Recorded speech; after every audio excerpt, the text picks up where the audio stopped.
Does everybody know that we're starting a month on reincarnation? Did not know. Does it scare you? Are you block the door, please? Everybody block the door. Yes, we're starting, and I want to take it very slowly and easily. You know, I've been doing healing work for 30 plus years, and Rohan therapy is one of the things that I've invested a lot of time in doing. So I know about what I speak is what I'm going to say. Just we'll leave it at that. Okay. So this is what Spirit said. So I'm just going to walk you through it. There's going to be 3 phases to today, okay? All right. Number 1. When we start looking at the possibilities of not one and done, did you ever really believe it was one and done? One life, I'm done? One and done? When I was 5 years old, my mom put the dime in my hand to go to the kindergarten or the Sunday school. Put the dime in the offering. I had this flash. It's like, why? And my grandparents were old. Why did God put us here? To grow old and be like them and die? It made no sense. And I was a tiny child. It just made no sense. So this is what Spirit said.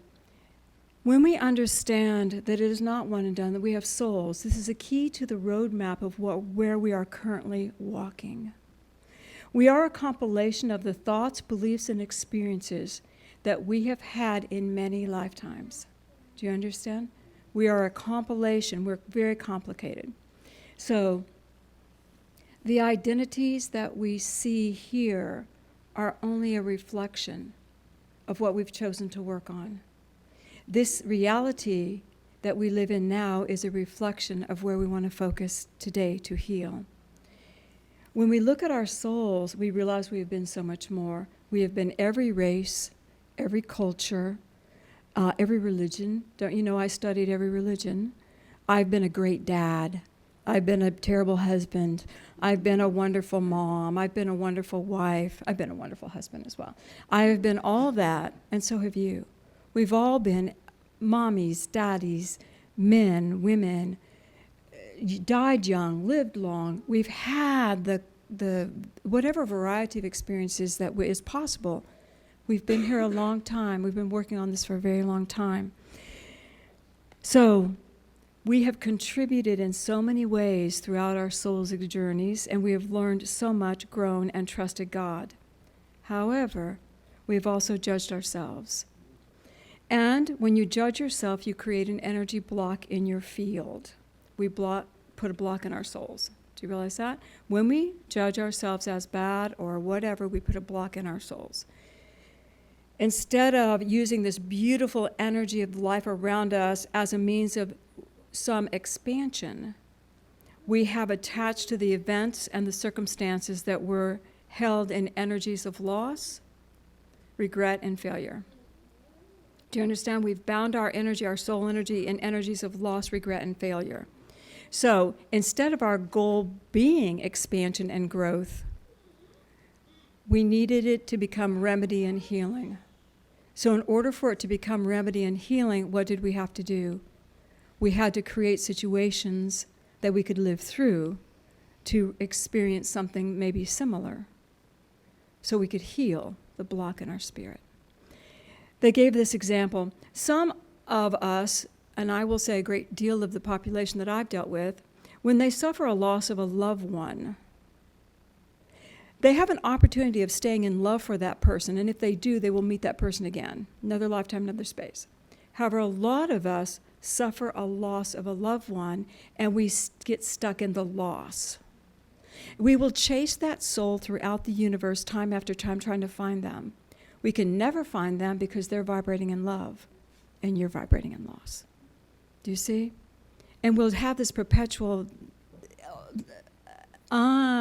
ache in our soul. Whereas if we just loved them, we would find them again, because love would bring the love. You guys with me so far? Okay. All right. So vibration, we want to heal the vibration of who we are. And they said a true release of the blocks or karma that we consciously created begins with realizing that we are greater than those moments in time. You are greater than the moment in time of the loss. You are greater than the experience you had. You are greater than what you're experiencing today. And in this moment where we live right now, in this moment, we get to choose again. We can actually choose love and be love. Choose again and send love to the past. All right.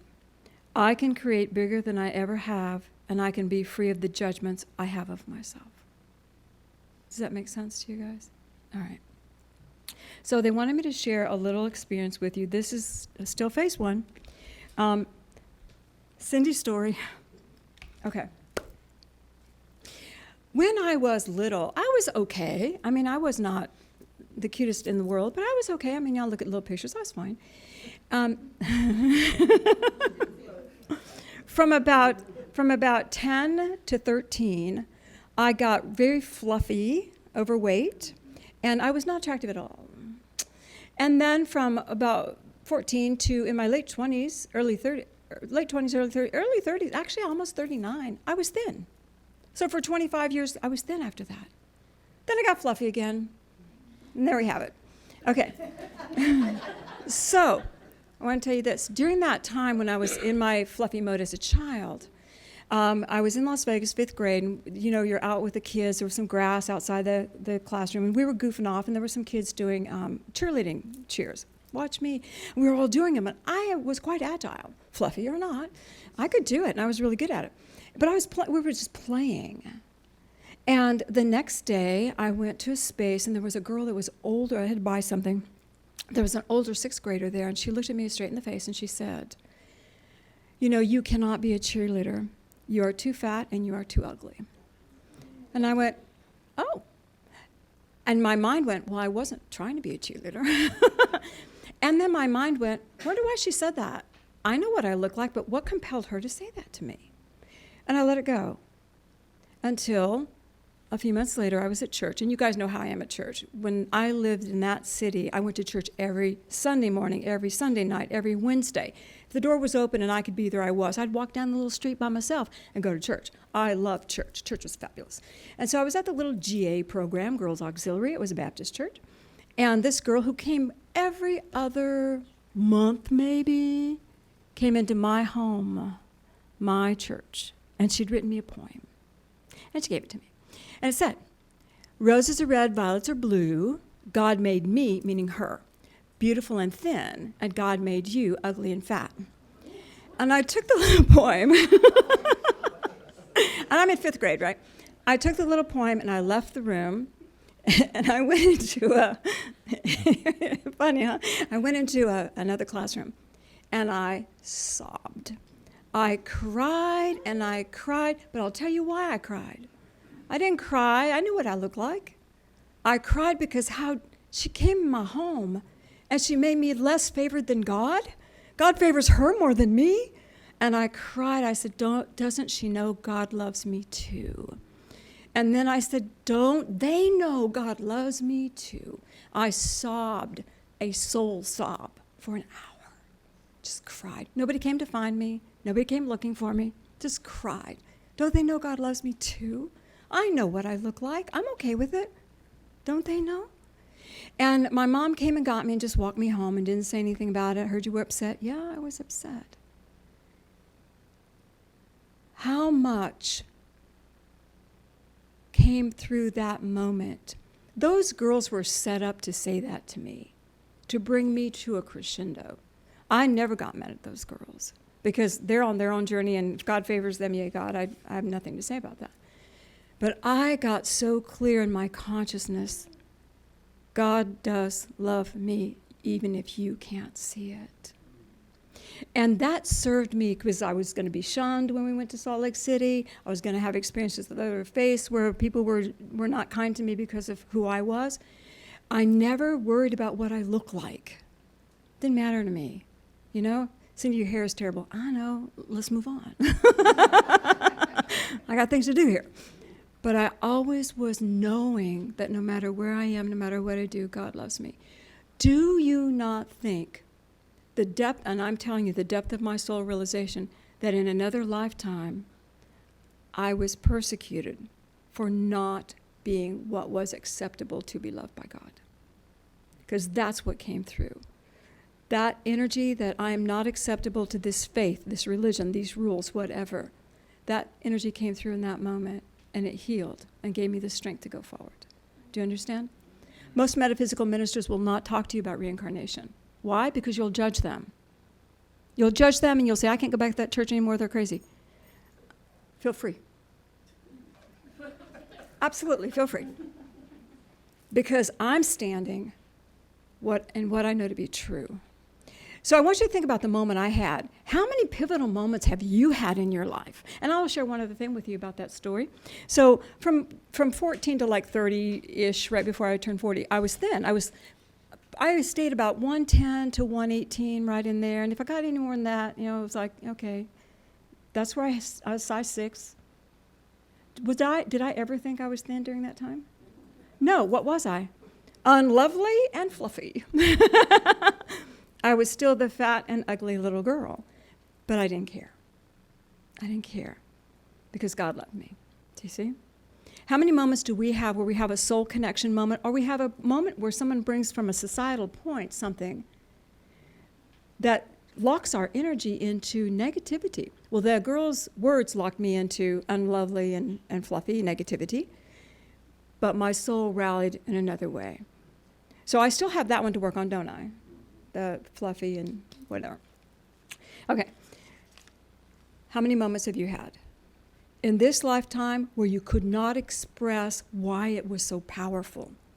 It's unlocking something within you, and it's so powerful, and you cannot understand why. All right. So this is what they said. I needed to have that building block in my soul so I could do what I needed to do today. I needed to get that sucker healed, and it healed that day. So, phase 2. How many of you are Bible people?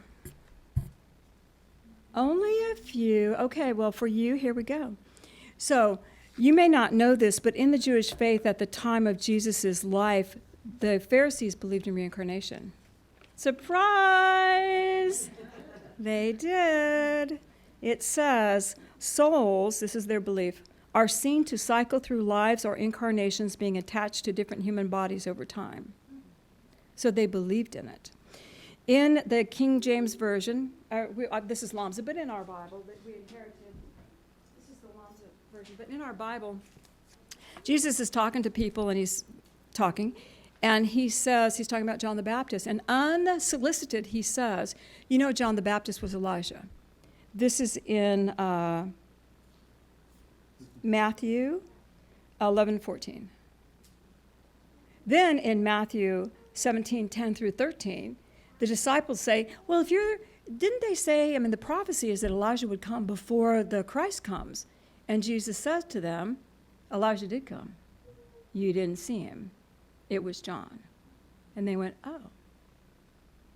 There's another account where a young man is blind, and the disciples say to him, who sinned, his parents or this man, that he would have been born blind? There was a natural understanding that the man had activity before he was born and could have sinned. Are you guys with me? Yeah. Okay. Then I wanted to read this one thing to you. Oh, the big book, if I can find it.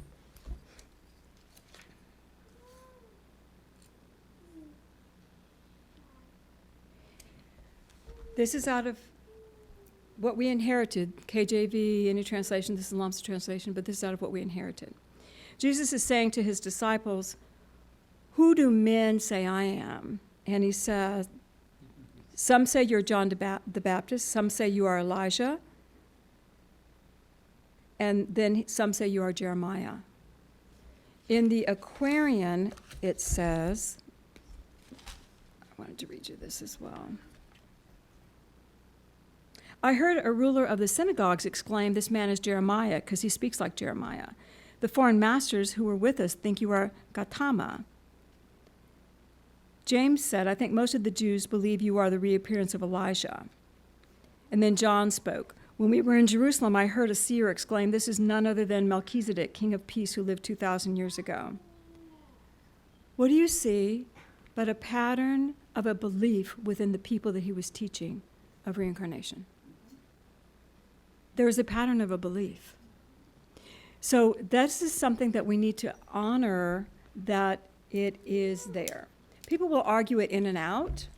Edgar Casey said you could read Reincarnation in and you can read it out, but it's there. Patrick, you're going to have to help me here. Oh, thank you.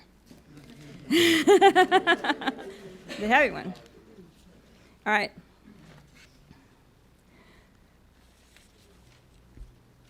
In those scriptures, we'll get back to some of them later. This is when he says, "Who does man say I am?" If you'll remember, this is when Peter says, "You are Christ, the Son of the living God," and Jesus says to him, "Flesh and blood has not revealed this to you.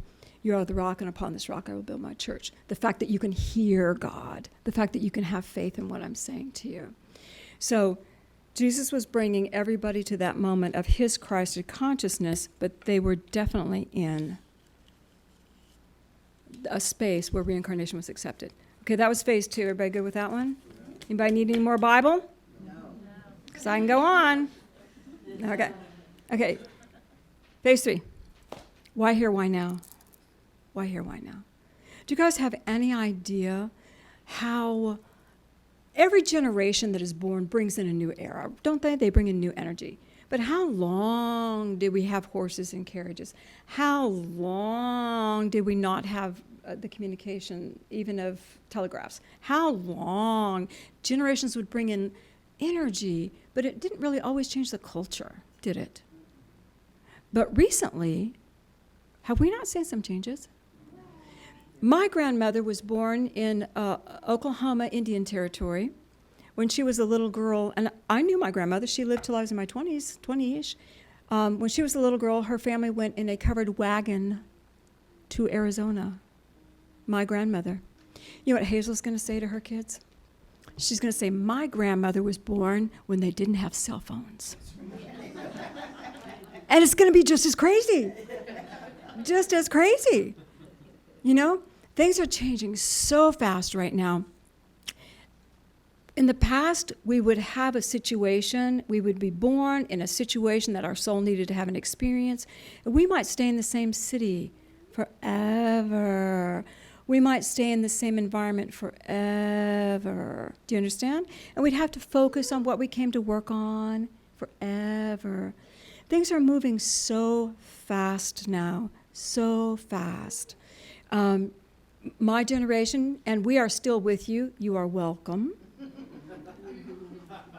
We hold the energy of a before time still within us. I was not allowed to wear pants to school. I had to wear dresses and walk in the snow in Pennsylvania, in Colorado, in Salt Lake, in the snow with my little bare legs and my cute little shoes until I was in Georgia. 10th grade in Georgia, they let you wear pants. Can you imagine women not wearing pants? No. I've lived through a lot. My first record was a 78.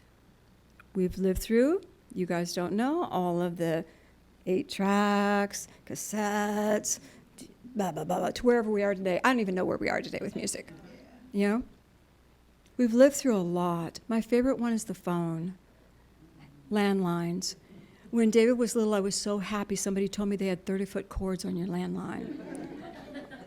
I had a 30-foot cord. I could take my kitchen phone and go sit in my living room, and I could talk on the phone. And then they created magic phones.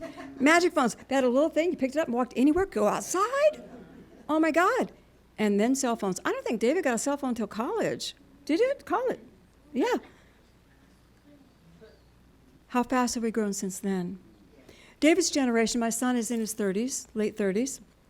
And these crew here, probably a bunch of you, generation is called, you're the geriatric millennials. Millennials. That's because you have a foot in remembering beforehand, and you have a foot in understanding the technology of today, and you guys are the bridge to help the ones behind you are coming now. What you guys have seen is as phenomenal as what we have seen, and what your children will see is going to be insanely crazy. And I wanted to share one thing about they also called you the Oregon Trail kids. Oregon Trail, like they're blazing the trail. Computer game, and it was a word. It was the first computer game. Word adventure game. Okay, Oregon Trail. So this is the one thing they say about that generation, which I want you to hear me clearly.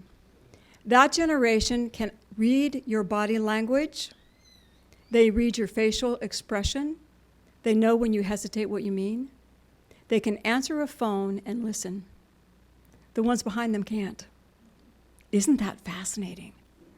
We are rapidly moving as we sit today in a world where AI is going to be so huge.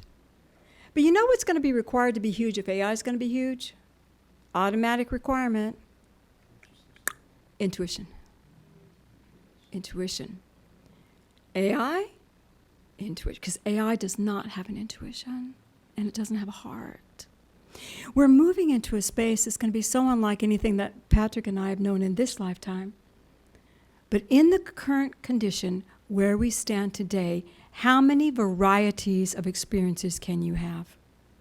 You can literally in today have 5 lifetimes. 5 lifetimes. Is Noelle here? She's not here. Okay, I'll tell Noelle's story.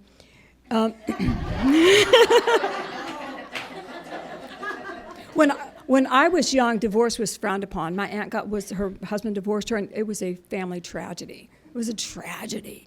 Then she married another guy and divorced him because it didn't work. I've been already down that road. I live in that camp. Why not, you know? Noelle has a group of girls. There's a group of girls born in a certain year that they've never been married. It's just something about that year, astrologically. And she said, one of her girlfriends said, you know what it really is? It's not that we've not been married. We've avoided our first divorce.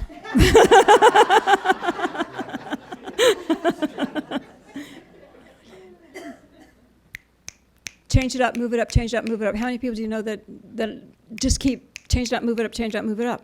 We can have so many lifetimes, so many experiences, but we have to choose to get unstuck to do it.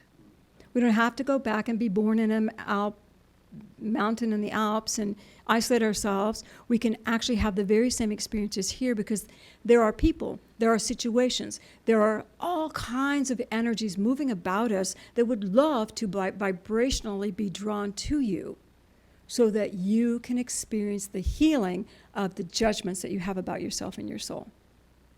If you're not willing to stay stuck, that's fine. You'll find people that will help you stay stuck. But if you're willing, you might find people that will say those little things to you, like my 2 girls, that will trigger a healing, you know? Or you'll have an experience or a situation where you can have a healing.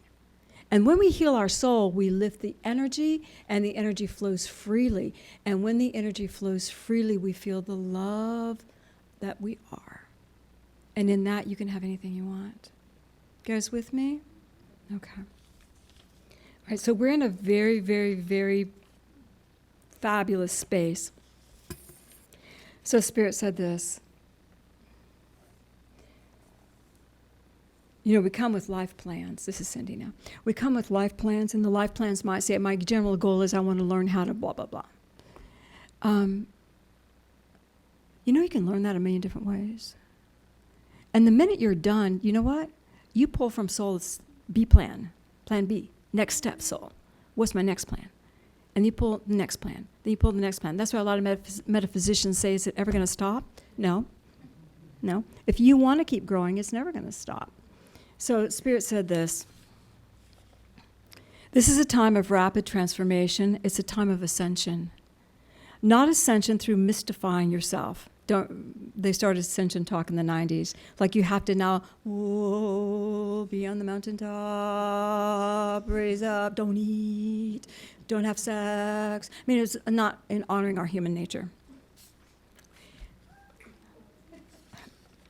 This is ascension through healing and releasing all of the blockages in your soul. And when you do that, you ascend. When you do that, you lift, and you're flowing freely, and then who do you become? You. You become you. When the energy flows, you are free. Ascension is not about saying no to the world. It's about healing our attachment to the world. Got it? Healing our attachment to the world. So does Cindy still have work to do? Oh, yeah. Yeah. Yeah. I'm not walking on water. Still fluffy. You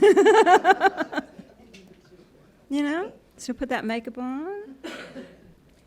This moment, where are you? A key that we can start using right now is, where are you uncomfortable? Where's the discomfort in your world? Where are the desires in your world? And they define desires as different from dreams. They said a desire is wanting to experience energy.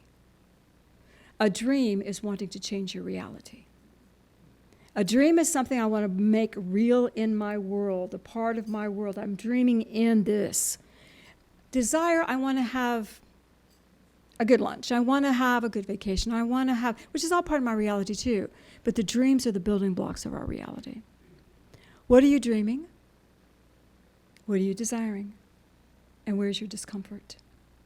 All of those things will point you to what's happening in your soul and what you need to change. Because if you're dreaming it's not here yet, that means something is blocking you. Might not be horrible, but there's something that needs to shift before it comes in. If you're desiring, why does everybody else always get that and I don't? There's something blocking. And then the discomfort is the one that's up and ready. I am not comfortable. You're making me uncomfortable. I don't like this. I don't like you. I don't like that. I don't like this. You, this, that. That has to be healed now. That's like, this is the issue that is popping in you. And that has to open now. And it opens by realizing, okay, something's coming up and I may not be able to track it this lifetime. It may be from someplace else. I may not be able to track it. But I can go within and do a meditation and send love to it. I can do a meditation and ask to see deeper details about it, you know?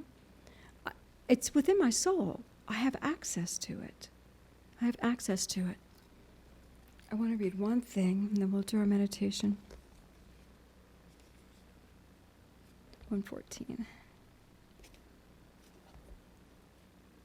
It's worth the wait. Man is not a mote to float about within the air of one short life and then be lost in nothingness. They are undying parts of the eternal whole that come and go low many times into the air of earth and of the great beyond, just to unfold their godlike self. Everything we're experiencing is about unfolding our godlike self. Whether it's comfortable or uncomfortable, everything we're experiencing can be used for healing and for releasing that trapped energy within us. How fabulous is this? All right, let's go within.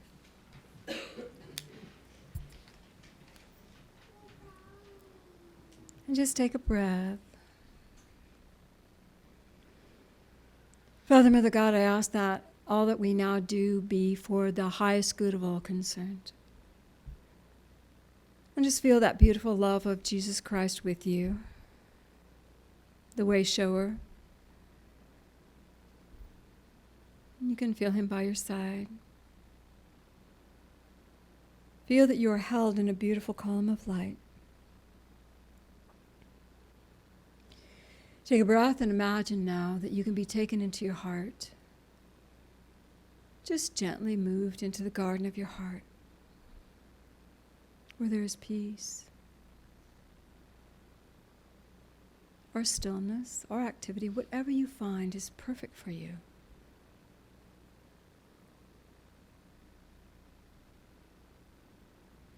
Let yourself acclimate for a moment. Notice what you sense or see or feel. Some will see, some will feel. Just go in a little deeper into the heart. And I want you to ask yourself, what is my next step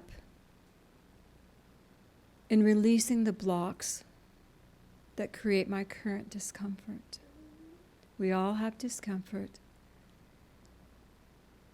You don't have to see the discomfort.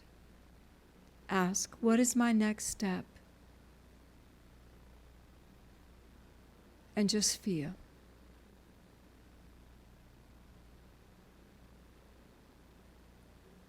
You may be in silence. You may feel an energy, a thought.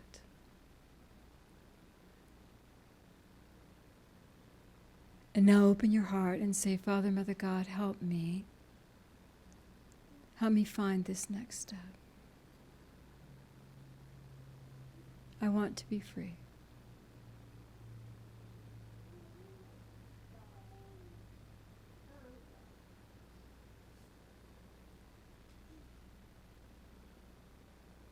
You have asked, it will be revealed at the perfect time for you.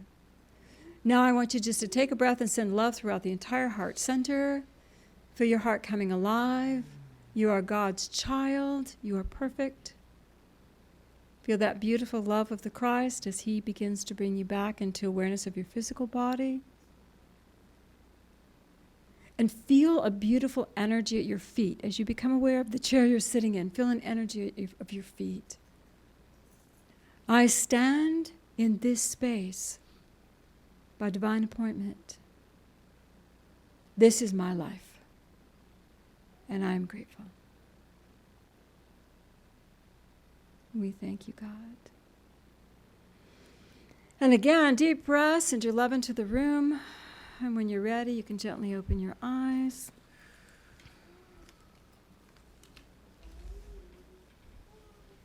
And if you got something fabulous, and if you didn't, you will. What is my next step? We don't always have to know the problem. We have to know the healing. We just have to know the healing. And when you take that direction, everything becomes okay. Y'all ready? Say, I am a soul. I am a soul. Vast and fabulous. Vast and fabulous. And so it is. Yay, God.